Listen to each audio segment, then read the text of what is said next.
ये जो स्क्रीन पर आप 3 क्वेश्चन देख रहे हैं, इन तीनों क्वेश्चन में एक सिमिलैरिटी है। वो सिमिलैरिटी क्या है, वो मैं आपको इस वीडियो में बताऊँगा। जो यूपीएससी एग्ज़ामिनर होता है ना? जो क्वेश्चन ये फ्रेम कर रहे हैं, उनके पास टेम्पलेट्स होती हैं कि भाई जो स्टेटमेंट है उसको किस तरह बनाना है ना? रॉन्ग किस तरह बनाया जाता है, ठीक है? यदि आपने वो आइडेंटिफ़ाई कर लिया पीवाईक्यू से, है ना? तो आपके लिए यूपीएससी टफ नहीं रहता, है ना? फिर काफ़ी ईज़ी हो जाएगा आप लोगों के लिए। लेकिन हम गलती क्या करते हैं, हम पीवाईक्यूज जो हैं, ठीक है, पीवाईक्यूज इनको सिर्फ अटेम्प्ट करते हैं और आगे बढ़ जाते हैं। इसका सही से एनालिसिस नहीं करते हैं। यूपीएससी की जो पीवाईक्यूज है उसका जो एनालिसिस होता है ना, वो उसकी 3 स्टेप्स होती हैं। फर्स्ट, कि आप क्वेश्चन को सिर्फ अटेम्प्ट किया आपने।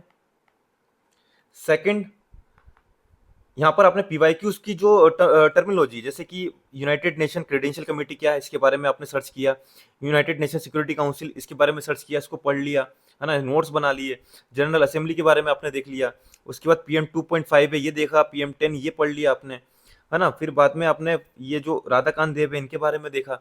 तो जितने भी ये टर्म्स हैं उनके बारे में आपने सर्च किया, उसके नोट्स बनाया, उसको आपने पढ़ा। तो ये आपका सेकंड है ना, सेकंड स्टेप होती है आपकी पीवाईक्यू एनालिसिस की, है ना। थर्ड स्टेप्स क्या है आपकी, ये जो पीवाईक्यूज है, ठीक है, इनको हमें इस तरह एनालाइज करना होता है कि हम ये जो क्वेश्चंस हैं और इनकी स्टेटमेंट्स हैं एग्जामिनर ने किस तरह फ्रेम की है, हम वो आइडेंटिफाई कर पाए। ये जो पीवाईक्यूज है यहाँ से हम लॉजिक डेवलप कर पाए, है ना। तो थर्ड स्टेप आपकी ये होती है। बट 90% स्टूडेंट क्या गलती करते हैं, ये जो फर्स्ट और सेकंड स्टेप है ना, यहीं तक पहुंच पाते हैं। थर्ड स्टेप तक सिर्फ 10% स्टूडेंट ही पहुंच पा रहे हैं। तो मैं आपको इस वीडियो में ये बताऊंगा कि भाई जो थर्ड स्टेप है ना, इसमें हमें क्या करना रहता है। आप देखेंगे जो यूपीएससी का एग्जाम होता है उसमें 100 क्वेश्चन आ रहे हैं, और यदि हम 100 क्वेश्चन में ये लेकर चलें कि भाई हर क्वेश्चन में 4 स्टेटमेंट आ रही हैं, ठीक है, उसमें से एक स्टेटमेंट करेक्ट है, 3 स्टेटमेंट रॉन्ग है, तो मतलब 3 स्टेटमेंट आप देखेंगे 100 से मल्टीप्लाई करेंगे, 300 आपके पास रॉन्ग स्टेटमेंट्स हैं। तो आप ये रॉन्ग स्टेटमेंट्स को सही से एनालाइज करेंगे तो आपको एक पैटर्न समझ में आएगा, ठीक है। आप एक टेम्पलेट आइडेंटिफाई कर पाएंगे कि एग्जामिनर किस तरह क्वेश्चन यहाँ पर फ्रेम कर रहा है, स्टेटमेंट किस तरह फ्रेम कर रहा है, और हमको यही करना होता है। ये जो 3 क्वेश्चन आप देख रहे हैं, तीनों क्वेश्चन में सेम ही चीज हुई है। ओके, तो मैं आपको ये बताने वाला हूं कि इन क्वेश्चंस को, यदि ऐसे क्वेश्चंस आए तो हमें क्या करना रहता है, ठीक है। तो यहाँ पर आप सबसे पहले क्वेश्चन देखिए और खुद सोचिए कि भाई इसमें क्या एग्जामिनर ने किया है, ठीक है। यहाँ पर आप थोड़ा पॉज कीजिए, ये क्वेश्चन को देखिए, इसको एक बार रीड कीजिए कि यहाँ पर क्वेश्चन में, किन दोनों क्वेश्चन में एग्जामिनर कहाँ पर खेल सकता है, ठीक है। ये जो क्वेश्चन है इसको भी देखिए, जो वीडियो है इसको एक बार पॉज करके ये क्वेश्चन को एक बार रीड कीजिए आप, ठीक है, और ये क्वेश्चन भी देखिए। अब यदि आपने यहाँ पर कुछ टेम्पलेट या पैटर्न आइडेंटिफाई किया तो आप कमेंट सेक्शन में जरूर बता सकते हैं, ठीक है, जिससे मुझे भी समझ में आएगा कि हाँ भाई आप थर्ड स्टेप में हैं, ठीक है, कि भाई कोई भी स्टूडेंट यदि मैसेज कर रहा है तो मुझे समझ में आएगा कि हाँ भाई ये स्टूडेंट है जो बाकियों से आगे है। ओके, तो अब मैं आपको बताने वाला हूँ कि ये जो क्वेश्चन है इनमें कौन सी टेम्पलेट यूज की गई है। यहाँ पर आप देखिए, ये टेम्पलेट है set and subset.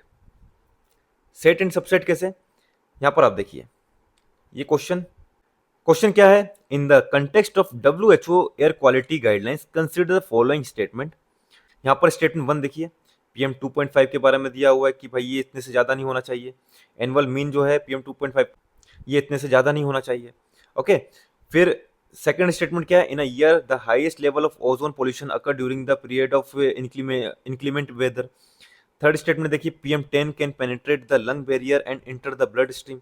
And statement 4 देखिए, excessive zone in the air can trigger asthma. Okay, तो ये चारों स्टेटमेंट आपने पढ़ी। अब यहाँ पर आप देखेंगे पीएम 2.5, पीएम 2.5 ये लिखा हुआ है, यहाँ पर पीएम 10 लिखा हुआ है। ओके, ये दोनों चीज आपने आइडेंटिफाई की होगी। अभी जो नेक्स्ट क्वेश्चन है इसको भी हम एक बार चेक करते हैं। यहाँ पर देखिए, with reference to the United Nations Credential Committee, consider the following statement. Option 1 देखिए, it is a committee set up by the UN Security Council and work under its supervision, ठीक है। It traditionally meet in March, June and September every year. Option 3, it assess the credentials of all UN member before submitting the report to General Assembly for approval, ठीक है। तो यहाँ पर आप देखिए क्या यूज किया गया है, United nation security council and United nation general assembly. अब ये स्टेटमेंट 1, स्टेटमेंट 3 और यहाँ पर स्टेटमेंट 1 और स्टेटमेंट 3, इन दोनों क्वेश्चन की स्टेटमेंट को देखिए। दोनों क्वेश्चन में आपको अभी एक सिमिलैरिटी देखने को मिल रही होगी। यदि आपको सिमिलैरिटी मिली तो कमेंट सेक्शन में जरूर बताइए, यदि नहीं मिली तो मैं अब आपको बताने वाला हूं। यहां पर आप देखिए, ये क्वेश्चन जो है ना, ये पीएम 2.5 का क्वेश्चन है। ये क्या है? सेट, है ना।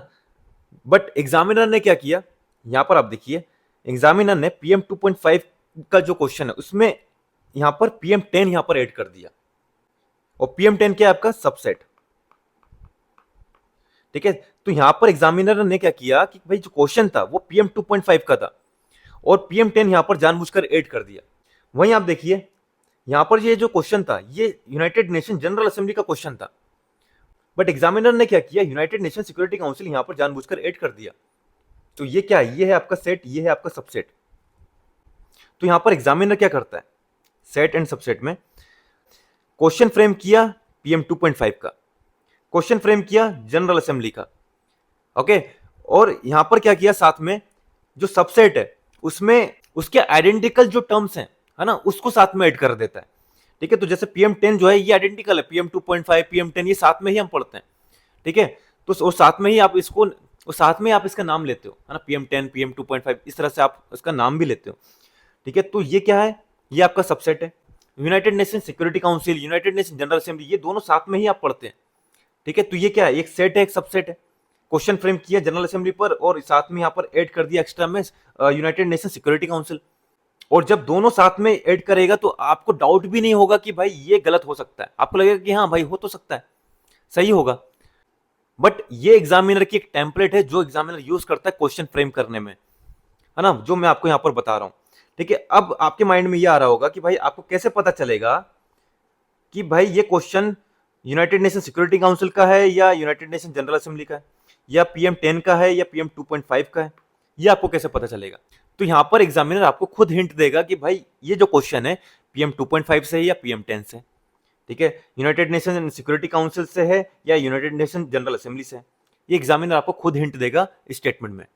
आप ये मान के चलिए कि जितना टफ क्वेश्चन है ना, उस टफ क्वेश्चन में एग्जामिनर ने कुछ ना कुछ तो हिंट दिया होगा आपको स्टेटमेंट को क्रैक करने में। ठीक है, क्वेश्चन को क्रैक करने में।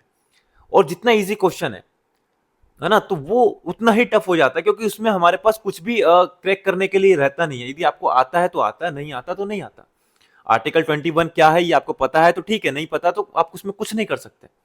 बट इस टाइप के जो क्वेश्चन होते हैं ना, इसमें एग्जामिनर कुछ ना कुछ हिंट देकर जाएगा। तो यहां पर मेरी आप ये बात याद रखना कि जितना टफ क्वेश्चन आपको दिख रहा है ना, उतना वो है नहीं, है ना। जितना टफ क्वेश्चन आपको दिख रहा है वो उतना ही ईजी है, ओके। और जितना इजी क्वेश्चन है, आपको जो लग रहा है कि भाई ये तो इजी है, वो उतना ही टफ है, क्योंकि उसमें एग्जामिनर ने कुछ हिंट नहीं दिया आपको आता है या नहीं आता। यहीं पर बात फंसती है, ओके।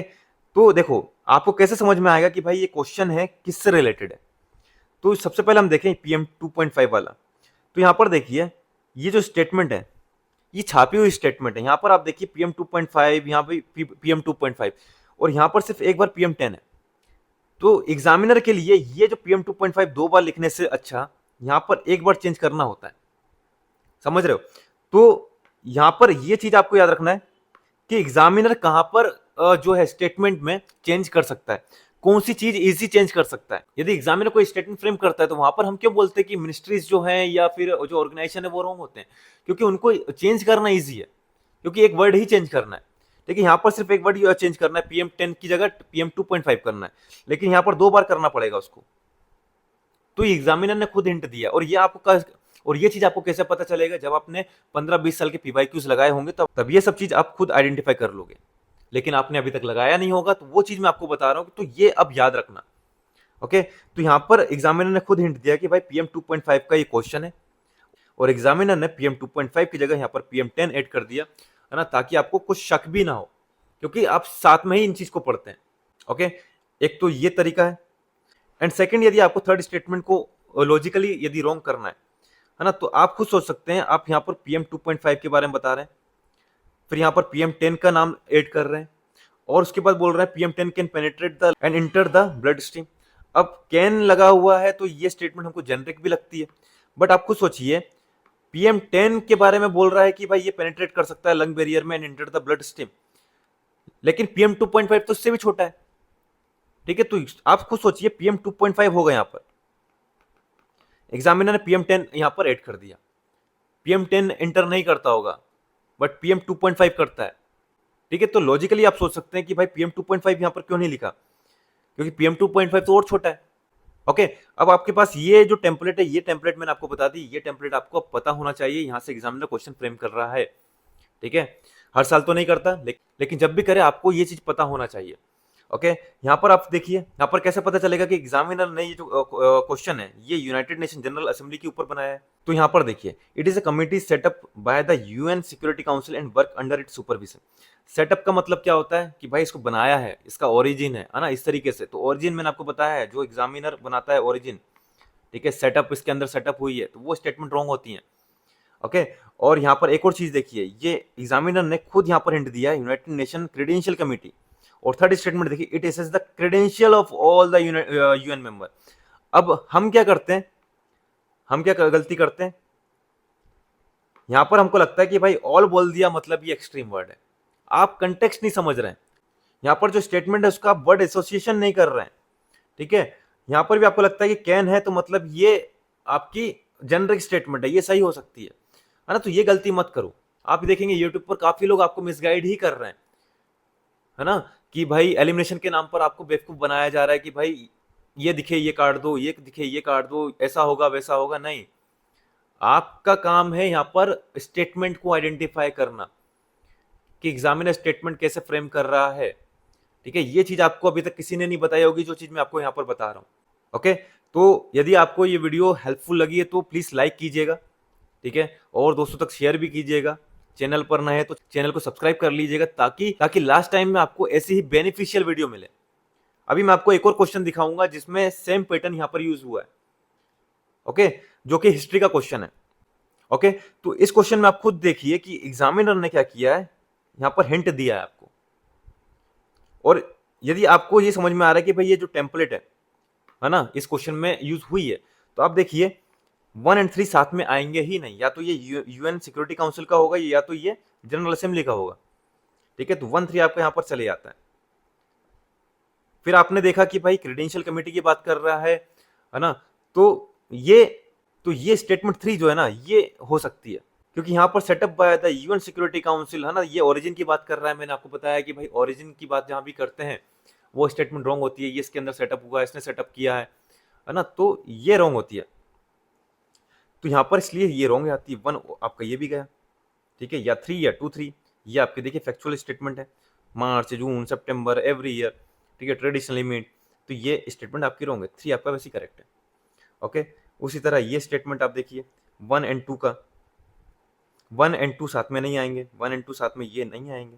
ठीक है, 1 स्टेटमेंट आपकी करेक्ट है, आपने देखा, तो ये भी गया। 1, 3, 4 या 1, 4। सेकंड स्टेटमेंट देखिए, ये तो हम पढ़ते ही in a year the highest level of ozone pollution occur during the period of inclement weather.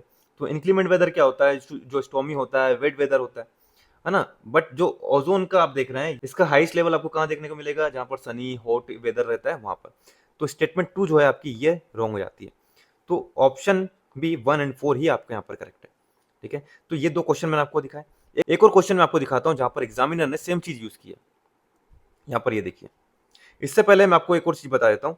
ये हमारा बियॉन्ड एलिमिनेशन कोर्स जो है, ठीक है, इसमें मैं आपको यही चीज सिखा रहा हूँ कि एग्जामिनर किस तरह स्टेटमेंट फ्रेम करता है। मैंने इस वीडियो में 75 प्लस जो पैटर्न्स हैं, टेम्पलेट्स हैं, लॉजिक्स हैं, ठीक है, ये सब यहां पर मैंने बताया। साथ में मैंने सीसेट के जो कॉम्प्रिहेंशन है, ठीक है, सीसेट के जो पैसेज होते हैं, कॉम्प्रिहेंशन होते हैं, इसके बारे में बताया कि भाई एग्जामिनर कैसी टेम्पलेट यूज करता है जो क्वेश्चन जो है उनको फ्रेम करने में, तो आपको वहां पर भी हेल्प मिलेगी। मैंने सब्जेक्ट स्पेसिफिक भी बताया है कि भाई जो इकोनॉमी है उसमें एग्जामिनर ये टेम्पलेट यूज करता है, पॉलिटी में ये करता है, ज्योग्राफी में ये करता है, हिस्ट्री में अलग करता है। तो सब्जेक्ट स्पेसिफिक भी बताइए, है ना। और आप देखेंगे, जैसे मैं आपको ये एक टेम्पलेट बता रहा हूँ, सेट सबसेट, तो इसके अलावा भी बहुत सारी टेम्पलेट्स है जो मैंने अलग से बताई है आपको वीडियो, आपको कोर्स में। तो आप ये कोर्स जो है इसको विजिट कर सकते हैं, beyond elimination decode UPSC mind. Okay, ये जो कोर्स है आपको कहाँ मिलेगा? हमारे एप्लीकेशन में मिलेगा। एप्लीकेशन का जो लिंक है वो आपको डिस्क्रिप्शन बॉक्स में मिल जाएगा, और आप हमारे टेलीग्राम ग्रुप से भी जुड़ सकते हैं, उसका भी लिंक आपको डिस्क्रिप्शन बॉक्स में मिल जाएगा। ठीक है, और यदि आपको कोई डाउट है तो आप मुझे इस नंबर पर व्हाट्सअप कर सकते हैं। व्हाट्सअप नंबर क्या है? 9424572242। ठीक है, ये मेरा व्हाट्सअप नंबर है, इस पर आप मुझे व्हाट्सअप कर सकते हैं यदि आपको कुछ डाउट है। नहीं तो आप डायरेक्ट इस कोर्स को एप्लीकेशन से परचेस कर सकते हैं। जो प्राइस है वो काफ़ी मिनिमम है ना, 599 प्लस टैक्स इसका जो प्राइस है, काफ़ी मिनिमम प्राइस रखा हुआ है ताकि हर एक स्टूडेंट इसको परचेस कर सके, अफोर्ड कर सके। ओके, तो ये मैंने आपको थोड़ा सा यहाँ पर प्रमोशन कर दिया अपने कोर्स का, है ना, वो भी जरूरी है।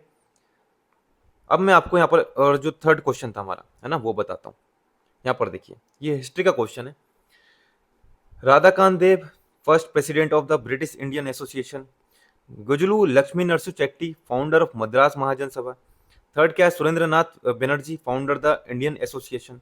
तो यहाँ पर आप देखिए, गुजलू लक्ष्मी नरसु चेट्टी, फाउंडर ऑफ मद्रास महाजन सभा। अब आप देखिए, जब आप हिस्ट्री पढ़ते हैं, ठीक है, मॉडर्न हिस्ट्री पढ़ते हैं, उसमें आप मद्रास महाजन सभा, ठीक है, और मद्रास नेटिव एसोसिएशन, ठीक है, ये साथ में ही पढ़ते हैं।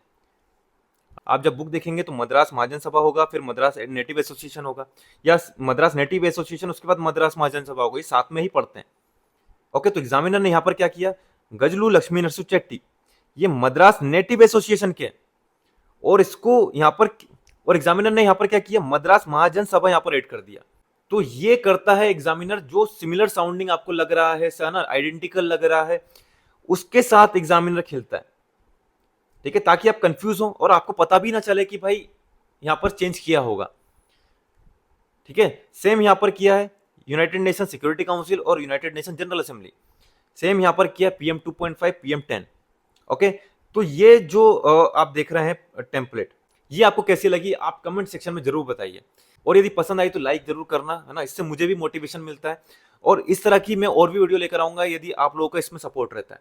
यहाँ पर मैं आपको एक और चीज बताना चाह रहा हूँ, जो PYQs की इंपॉर्टेंस है ना, वो क्या है?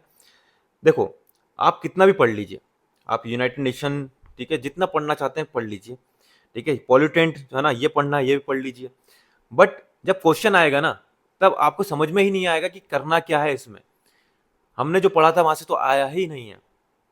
ठीक है, आप UN security council, United nation general assembly सब पढ़ लीजिए, लेकिन जब तक आप PYQs पर आपका होल्ड नहीं होगा, है ना, आपको ये सब चीज पता नहीं होगी कि एग्जामिनर की स्टेटमेंट किस तरह फ्रेम करता है, क्वेश्चन किस तरह फ्रेम करता है, तब तक आप ये जो क्वेश्चंस हैं इनको एग्जाम में हिला नहीं पाएंगे।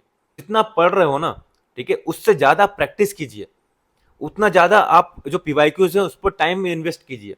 जब तक आप PYQs में टाइम इन्वेस्ट नहीं करेंगे और इसकी जगह आप करंट अफेयर पढ़ रहे हैं, और जो आपकी बुक्स है ना, हिस्ट्री में आपने स्पेक्ट्रम पढ़ लिया, NCERT पढ़ लिया, ये सब खत्म हो गया, आपने उपिंदर सिंह पढ़ ली, है ना, कुछ नहीं होने वाला। जब तक आप PYQs पर टाइम इन्वेस्ट नहीं करेंगे कुछ नहीं होगा। तो मेरा आपको एक जेन्युइन सजेशन यही है, लास्ट 20 डेज यहाँ पर रिमेनिंग है, इन 20 डेज में आपको जो सबसे इंपॉर्टेंट चीज करनी है अपनी प्रिपरेशन में, जो चेंजेस करना है वो यही करना है कि PYQs जो है ना, इसको डेली आप टाइम दीजिए, और एक एक क्वेश्चन को बैठकर सोचिए कि भाई किस क्वेश्चन में एग्जामिनर ने किस तरह स्टेटमेंट फ्रेम की है, कहां पर वो गलती कर सकता है। ठीक है, यदि आप 2025 का पेपर लेंगे 300 स्टेटमेंट वहां मिलेंगी, ठीक है, 24 में 300 मिलेंगी, इस तरीके से आप करोगे तो आपके पास कितनी सारी स्टेटमेंट है, सबको देखोगे तो आपको कुछ ना कुछ आइडेंटिफाई होगा। ओके, और यदि आप आइडेंटिफाई नहीं कर पा रहे हैं तो हमारा बियॉन्ड एलिमिनेशन कोर्स है, आप उसको ज्वाइन कर सकते हैं। उसमें मैंने आपको बताया है, आपको सारी चीज पता चलेगी, आप उसको अप्लाई कीजिए अपने क्वेश्चंस में, तो वो और जल्दी हो जाएगा। ठीक है, तो ये मुझे आपको बताना था, एक जेन्युइन सजेशन देना था, ठीक है, बड़े भाई के नाते। तो ये चीज आप ध्यान रखिए, बाकी आपकी मर्जी है ना, आपकी लाइफ है, आपका प्रिपरेशन है, आपको किस तरह करना है वो आप जानिए। बट जो जो मुझ पर ट्रस्ट कर रहे हैं, जो मेरी बात मानते हैं, है ना, उनके लिए एक सजेशन है कि भाई PYQs पर इन्वेस्ट कीजिए। मेरा कोर्स ज्वाइन करना है या नहीं करना है वो अलग बात है, मेरे कोर्स में मत इनरोल कीजिए, है ना, उससे मुझे कुछ फर्क नहीं पड़ रहा। बट आपका एग्जाम है, आपका पूरा ईयर जो है ना, वो वेस्ट ना जाए, इसलिए मैं आपको बता रहा हूँ कि भाई लास्ट 20 डेज जो है ना, ये काफी क्रूशियल है, इसमें गलती मत करो। ठीक है, मैक्सिमम स्टूडेंट क्या गलती क्या करेंगे, लास्ट तक पढ़ेंगे, ठीक है, बार बार रिवीजन कर रहे हैं, है ना, 10-15 बार रिवीजन कर लिया, बट PYQs देखे नहीं है, कोचिंग के टेस्ट जो है उनको लगाया, उनके नोट्स बना लिए, उनको रिवाइज कर रहे हैं, बट PYQs नहीं देख रहे हैं। तो लास्ट 20 डेज हैं, डेली पीवाईक्यूज देखिए, यहां से आपको कुछ ना कुछ इंसाइट देखने को मिलेगी और वही आपके एग्जाम में नैया पार करवाएगी। ओके, तो ये मुझे आपको बताना था। बाकी ये वीडियो कैसी लगी कमेंट सेक्शन में जरूर बताइएगा। वीडियो को लाइक कीजिएगा और दोस्तों तक शेयर कीजिएगा ताकि उनको भी ये इंफॉर्मेशन पता चले। ओके, ये टेम्पलेट पता चले। और चैनल पर नए तो चैनल को सब्सक्राइब कर लेना। बाकी मिलते हैं नेक्स्ट वीडियो में इसी तरह के एक अमेजिंग टेम्पलेट के साथ। ओके, तो एंड करते हैं अपनी इस वीडियो को यहीं पर। जय हिंद, जय भारत।